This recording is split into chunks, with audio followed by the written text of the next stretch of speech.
Good morning.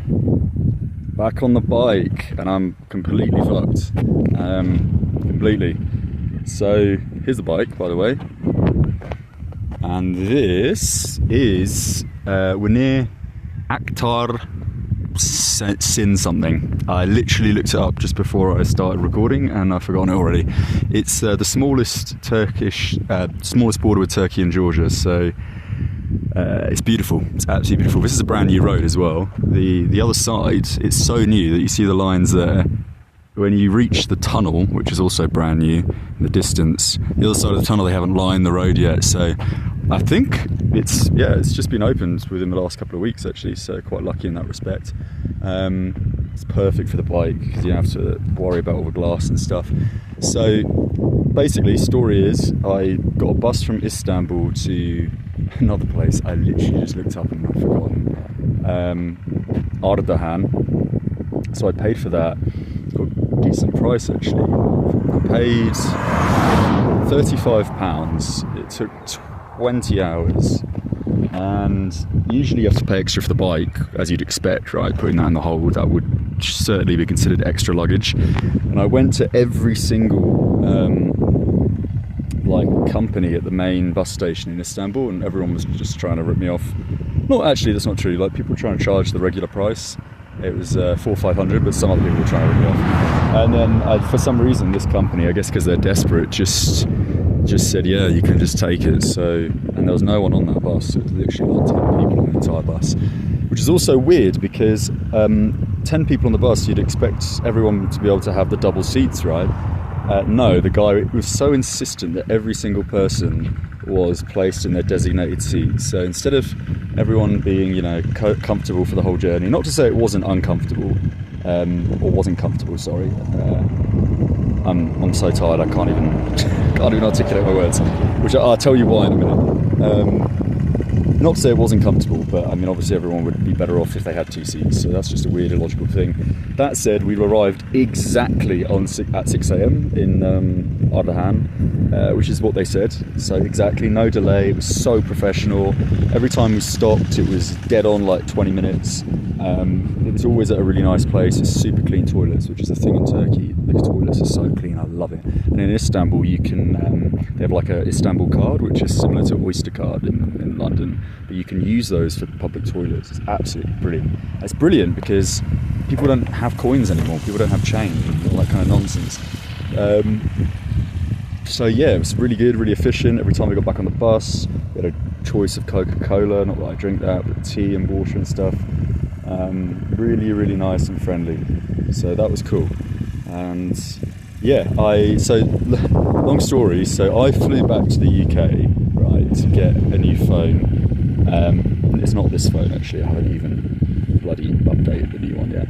So I flew back, got in on the 8th, was it the 8th? No, the 7th, really late at night.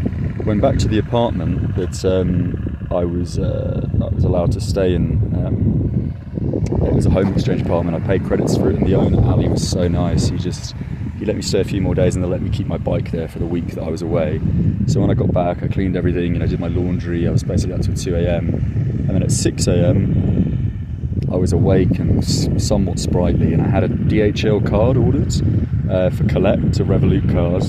And I went there, and the fucking place was closed. Ridiculous. Apparently the owner's ill, so they just closed the fucking DHL office, and everyone's stuff is stuck there. And I didn't have another day to collect it.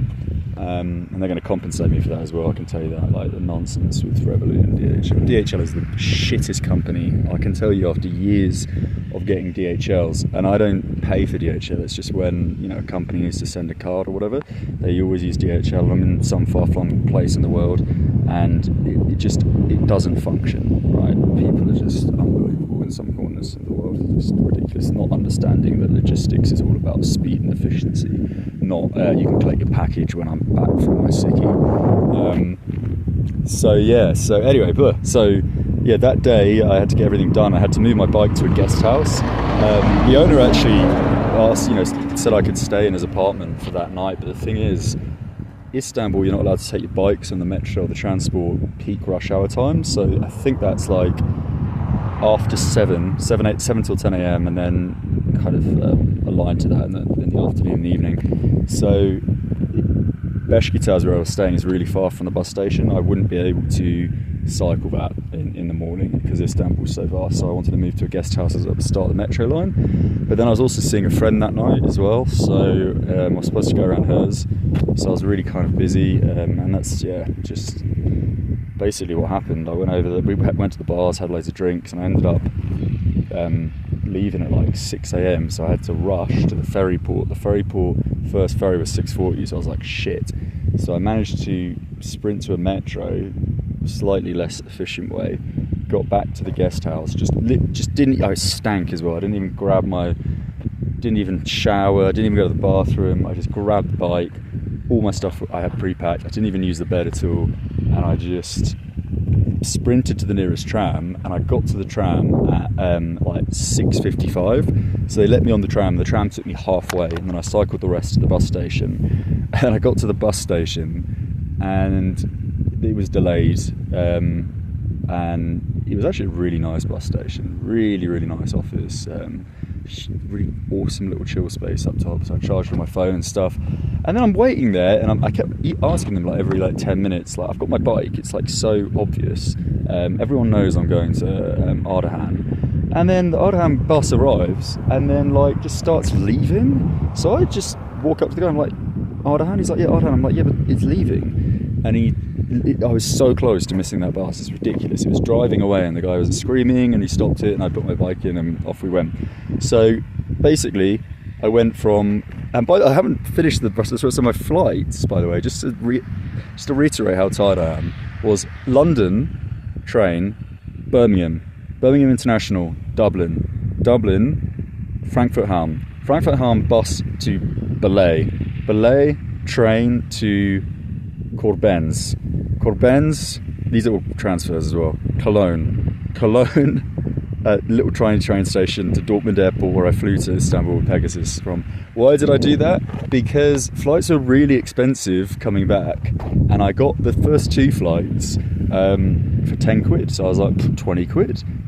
So Birmingham, Dublin, Germany, and is affiliated with Turkey to the grandest of extents. It's basically a Turkish empire, part of their Turkish empire, so you'd expect there to be loads of flights, so I just assumed I'd be able to get a cracker, not particularly cheap, but it would still work out cheaper than a direct, and in the end that was the case. I got a flight for like 35 quid with Pegasus, but Frankfurt Hahn is a scam airport that I've never been to before, and it's one of those Ryanair airports which is totally fake. It's nowhere near Frankfurt, it's nowhere near anything, it's in the middle of fucking nowhere.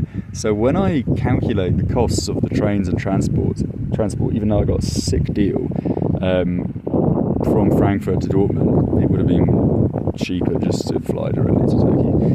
But so all of that, and then of course everything that I just explained, and then I arrived at 6 a.m, took the bike out, and then just cycled, and I've already done 60k now, 55k now. The border is just over there. This lake is shared between Turkey and Georgia. Today I'm going to do 97, which gets me to a town that I think I've been to before, which unfortunately doesn't have a train station or anything like that. It also doesn't have any particularly cheap places to stay. It's got one okay place that there's a hotel I might go to. I have a tent, but there's not really campsites, and I don't know. We'll see how I feel when I get there. So the bike is. This is the first time I've properly cycled it. This is the new. It's already rusting, actually. What the fuck? Why is that rusting so badly? I don't know. Anyway, that's the new cassette, which I paid £35 for in Bulgaria. So remember, I cycled to Bulgaria, then the cassette exploded, and then I basically already had stuff booked up in Istanbul, so I just had to basically get a bus and trains all the way to Istanbul. And this is another. I bought this crappy thing as well, a replacement front pannier rack that is just so shit. This bracket can't take any weight at all, so I had to tie it off with this and then put some ties here. I use one of my shit phones for the navigation, just so it doesn't burn the good battery. I haven't actually oiled this chain yet. I don't think they actually oiled it when they replaced it, which is a bit annoying, but I'll do that tomorrow or later. And what else? So So the plan was to go to this town because there used to be a train station there, and I organised all this assuming that would be the case. And then further research shows that's closed, that line, or it's just a logistics line.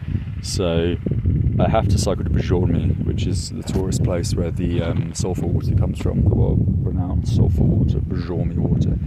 So I actually booked a place there for the 13th, but it's the 10th today. And I'm going to get to Brzormi tomorrow because it's only 70 k's from that place. And the weather's really good. It's like 20 degrees. It's not too hot, not too cold. Nice breeze. It was a beautiful route, absolutely beautiful. It was a perfect time, 6 a.m, because it's so remote. All the trucks don't really get to this area until around about now-ish. And it's still one of the quietest borders anyway. So, and the roads are all new. So yeah, and I guess I'll wrap up with Turkey. So yeah, I'd never really liked Turks. I always have really bad experiences with them, like really, really bad experiences. I have like endless stories of scammy, really dangerous Turks, even like human trafficking pedo Turks that I met as well. And I don't think that's necessarily untrue. It's just Istanbul is obviously a very cosmopolitan place. It's more European than it is Turkish, Asian.